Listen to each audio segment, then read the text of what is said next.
This is 5 Points, one of Denver's most important and innovative neighborhoods. What are my current thoughts about what's taking place in the 5 Points right now?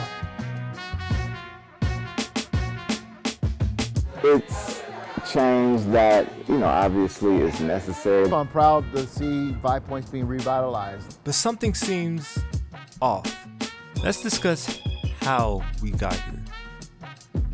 5 Points, Denver, Colorado is a historic neighborhood near downtown Denver that started as a streetcar suburb in the 1870s and 1880s until the population began to be predominantly black as segregation had whites moving out of the neighborhood. In terms of the black businesses that were once on the 5 Points, and the 5 Points used to be, the 5 Points in the Whittier neighborhood used to be the black community. 5 Points used to be known as they used to call it the Harlem of the West. Like the Rossonian, this was a place where a lot of famous jazz acts would come, you know what I'm saying, in the 50s and the 60s. But that it's no longer exists, you know what I mean? The Rossonian, which was the heart and soul of this community and the history of this community, continue to do the historic events like Juneteenth in the area, the 5 Points Jazz Festival in the area. How Denver at that time was just a great place for black people to come and to be able to find new opportunities that they couldn't get in a lot of the other parts of the country. And so, that history, like I said, just preserving it, learning it, and knowing that Denver, despite what people think, really does have a very rich history with regards to black people and what we've been able to do in this city. Until the 1960s, when segregation had ended and the population began to dwindle, leaving room for closing businesses and gentrification. There's a lot of, I would say, gentrification taking place in the 5 Points. But it's been happening over a long period of time, a very long period of time. By the 1920s, more than 90% of Denver's black residents were living in 5 Points as whites moved out and into mansions in Capitol Hill.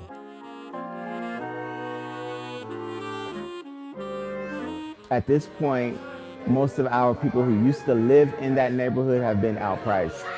They've been priced out of it. And I don't think there's any coming back, to be quite honest.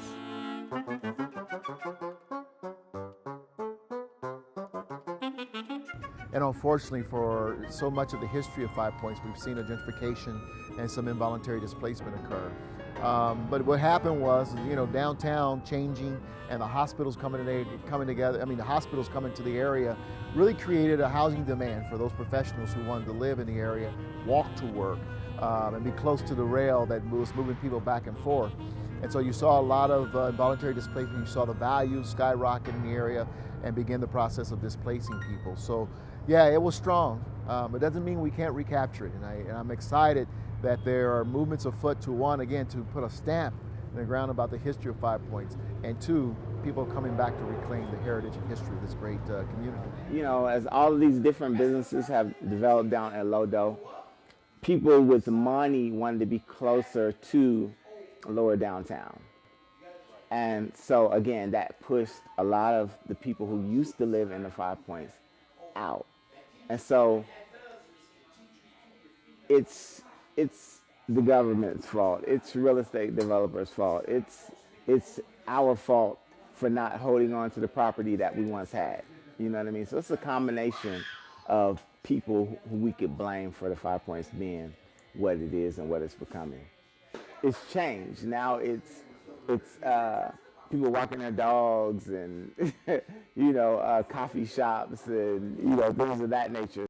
However, you don't have that history. You don't have that same number of substantial black businesses in Green Valley Ranch that you once had on the 5 Points, and that's the major difference. Who should we blame? Well, I think they're gonna always try and preserve some of that historical context, like the Rossonian But for the most part, most of the black businesses that used to be on the 5 Points have gone. You know, Denver has one of the largest Juneteenth celebrations in the country. And the 5 Points is integral to that celebration because during that celebration, all of these 5 Points businesses will be highlighted during those few days that we celebrated Juneteenth. So a lot of it is being lost because you don't have those businesses on the points anymore. You know what I mean?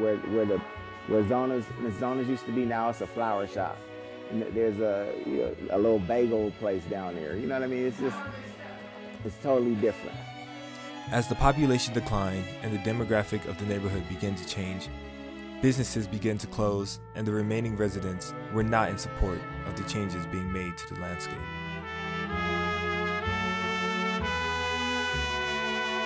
Coffee on the Point was one that we were all very proud of, and hopefully wanted to see it thrive and survive, and unfortunately we're losing it. Welton Street Cafe, longtime tenant along the mall, around the Welton Street corridor. We lost them for a while. They're coming back. We're excited about that. You got to open up like the historic Russonian. I mean, that was, again, the heart and soul where jazz, some of the great jazz icons of this country performed, and where they stayed when they couldn't stay in downtown Denver because of discriminatory practices. And so we got to bring it back. And I think when that happens, people will begin to really understand the true power of this community and the true power of the history of this community going forward. But when I became mayor, one of the things we saw was a real disinvestment. The only people investing in the area was the city, quite frankly, and it wasn't moving the needle enough. And what may have happened here with the new investments, we may have overcorrected in terms of creating such a valuable and attractive community that, you know, unfortunately, African American property owners and business owners may have lost some of their foot here. I'm excited that we see organizations like the Hollering Group and Robert Smith investing in 5 Points, because I think they're the greatest hope for us to recapture some of the real power and opportunities that exist here in 5 Points. 5 Points history will not be forgotten because the people and businesses are an active representation of the community that makes the neighborhood so special. The historical impact of 5 Points needs to be remembered because of its importance in Denver's African American history. Even though things have changed, history doesn't change. We just have to preserve it and keep letting people know what it was. I could never say never, but it's highly unlikely that it would ever be like that again. But you never know. But as long as we preserve that history, we can have that glimmer of hope, so to speak, that it could one day be, you know, somewhat what it was. But there are still some, like I said, great businesses down there. There's some Black history museums down there. There's the Blair Caldwell Library that's down there. And so I would just encourage anybody to patronize those businesses that are still there. And I'm excited that there are movements afoot to, one, again, to put a stamp in the ground about the history of 5 Points, and two, people coming back to reclaim the heritage and history of this great community. Right. This is as iconic of a neighborhood as you can get. I don't care, you know, what demographic or ethnicity we're talking about, but we happen to be talking about the African American community here in particular. This is a source of pride for us. This community is a source of pride for us. And it should be a source of pride for everyone, not just African Americans. But this area speaks to the discriminatory segregation that occurred in the early turn of the century, in the 1800s, early turn of the century here in Denver.